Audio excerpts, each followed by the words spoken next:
दरअसल स्टार्टिंग ये थी, मेरा भाई है मेरे से छोटा सरफराज, बिछोर रोड पर एक बड़ा फैक्ट्री थी, वहाँ मेरे भाई लेटा हुआ था और वहाँ से पुराना स्टाफ जाता है, पूरी गाड़ी भर के, उसमें 8-10 मुलाजिम थे। ना ही हमें इन्फॉर्मेशन दी, ना ही हमारे थाने को इन्फॉर्मेशन दी। मेरे भाई को सीधे सीआईए स्टाफ वो लोग लेकर गए। मुझे फ़ोन किया कि आज़ाद भाई तेरे भाई को स्टाफ लेकर के गया है पुराना सीआईए। मैं वहाँ से रिटर्न, कहीं बाहर था, मैं रिटर्न हुआ और सीआईए ऑफिस में वहाँ पहुँचा। पहुँचने के बाद में 1-2 मुलाजिम बाहर थे, उन लोगों ने कहा क्या बात, अंदर कैसे जा रहा है? मैंने कि मेरे भाई को आप लोग लेकर के आए हो। मैं एक्स सरपंच रहा हूँ 2 बार, एक्स पार्षद रहा हूँ, इलाके के जिम्मेवार आदमी हूँ मैं। मेरे भाई से मेरे को मिलने दे दो। अगर मेरा भाई क्राइम की उसमें लिप्त है या मेरे भाई किसी उसमें इन्वॉल्व है तो मैं अपने भाई को यहीं छोड़ के जाऊँगा और आप उसको जो इलाज करना वो करते रहना। उन्होंने मुझे रोका, मैं अंदर जा रहा था।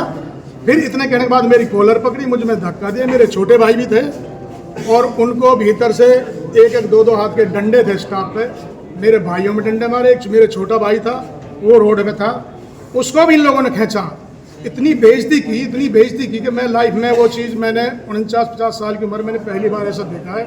और इतना बड़ा भ्रष्टाचार, अत्याचार, कुछ मुलाजिमों ने, पुराने 5-5 साल के मुलाजिम ने, इन लोगों ने 2-2 लाख रुपए लेकर के और पकड़ कर फिर छोड़ देते हैं। उनकी कोई सुनवाई नहीं है। मैं डीएसपी साहब से, पूरे अपने हल्का के जिम्मेवार पार्षद महोदय हैं, मेरे एक्स सरपंच हैं जो भाई मकसूद भाई हैं, जेलदार साहब हैं, इलियास मोहम्मद जी थे, बाकी सबके नाम तो मैं क्या लूँ, सारे इलाके के मौजूद लोग थे। डीएसपी साहब ने आश्वासन दिया है कि तेरे साथ गलत हुआ है, किसी नाम पे उठाया, गलत उठा लिया और आपके व्यवहार में भी बहुत मोटी कमी की है। इसके लिए मैं इंक्वायरी कर रहा हूँ। अगर इंक्वायरी सही नहीं हुई तो मंत्री ने कहा भी है पूरा आंदोलन करेंगे, रोड जाम करेंगे, रास्ता जाम करेंगे। हरियाणा के सीएम से मेरा अनुरोध है कि इन लोगों को दूर किया जाए, ऐसे गंदे भ्रष्टाचार को हटाया जाए और इसके बाद अगर ये नहीं हुआ तो हम बहुत बड़ा आंदोलन करेंगे। और लास्ट में कहता हूँ, हमारे एसपी अच्छे हैं, एसपी साहब को भी इसमें संज्ञान लेना चाहिए। इन लोगों को अंडर इंक्वायरी सस्पेंड और इनको यहाँ से भगाया जाए अदर्स जो है डिस्ट्रिक्ट। तो आप लोगों से मेरे यही निवेदन है, हर जिम्मेवार व्यक्ति को, मेरे साथ ये हुआ है तो एक जिम्मेवार के साथ ये हो रहा था, आम आदमी के साथ क्या होगा? बहुत गंदा व्यवहार है, इन लोगों को नहीं करना चाहिए। मेरी अगर कोई बराबर कमी हो, स्टाफ के साथ में बदतमीजी बोला हूँ तो मेरे साथ जो स्टाफ करना चाहे मैं तैयार हूँ दंड के लिए, लेकिन ऐसा हुआ नहीं।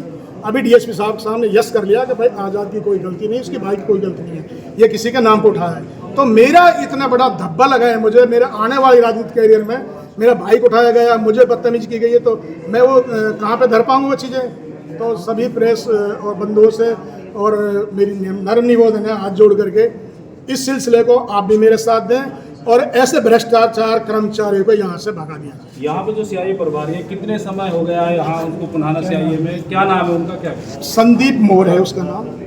तकरीबन मेरे आइडिया से 3-4-5 साल उसको यहाँ हो गया। वो केवल थाने में तो आता नहीं है, मेडिटेशिप एक धर्मेंद्र है, एक यशपाल है और 4-5 है, मैंने दे रखे हैं कंप्लेंट, वो चलाते हैं, लाते हैं पकड़ के। इंचार्ज को कोई पता नहीं रहता और छोड़ देते हैं पैसा लेकर। ये आम रुतबा पुराने की सीआईए में हो रहा है। इससे फालतू को गुंडागर्दी किसी पुलिस नूह डिस्ट्रिक्ट में कहीं पे नहीं है जितनी पुराना सीआईए में गुंडागर्दी। उच्च अधिकारियों से आपने क्या मांग की, क्या करा? उच्च अधिकारियों से मैंने किया भाई, मेरे अगर मैं स्टाफ से गलत बोला हूँ तो मेरे साथ हो, यदि मैं सही हूँ तो इनको यहाँ से लाइन हाजिर करें और लाइन पहले तो इनको सस्पेंड किया जाए और उसके बाद जो भी इंक्वायरी करने अधिकारी वो अपने अधिकारी जांच। हमें आश्वासन दिया है कि जायज होगा, लेकिन डीएसपी साहब इस चीज़ को मान के आज़ाद भाई को हम गलत लाइन उठा करके और आज़ाद के साथ बदतमीजी के, वो डीएसपी साहब ने इस चीज़ को मान लिया है, आश्वासन दिया है। जिन लोगों ने बदतमीजी करी है उनका क्या क्या नाम है? उनका नाम एक तो है जनाब यशपाल, एक सूरज, एक धर्मेंद्र और एक विनित है सब इंस्पेक्टर और 3 मुलाजिम और हैं। मैं उनके चेहरे से पहचान लूँगा, मैं उनका नाम जानता नहीं हूँ। इन लोगों ने मेरे साथ बहुत ज़्यादती की है और एक इनमें कोई होम गार्ड और है जनाब, जो लाठी लेकर भागा है, उसने मेरे साथ बदतमीजी की। अच्छा, आपका भाई बेहोश हुआ था, आप हॉस्पिटल ले गए? मैं बेहोश हुआ था। मेरे भाई जब मेरे भाइयों के साथ बदतमीजी हो रही थी, मैं बेहोश हो गया था। फिर स्टाफ ने मुझे पता नहीं किस तरह से मेरी टेबलेट रखी थी, मेरे भाई ने गाड़ी के शीशा तोड़कर मुझे टेबलेट दी। इन लोगों ने तो ये भी नहीं सोचा कि आदमी मर रहा जी रहा।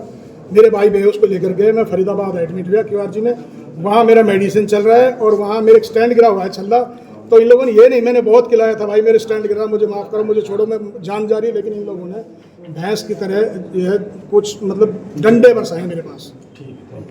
भाई आसम मोहम्मद जी, बात ये है, मैं इस नतीजे पे पहुंचा हूँ कि नाम पे नाम इसके भाई को पुलिस लेकर आई।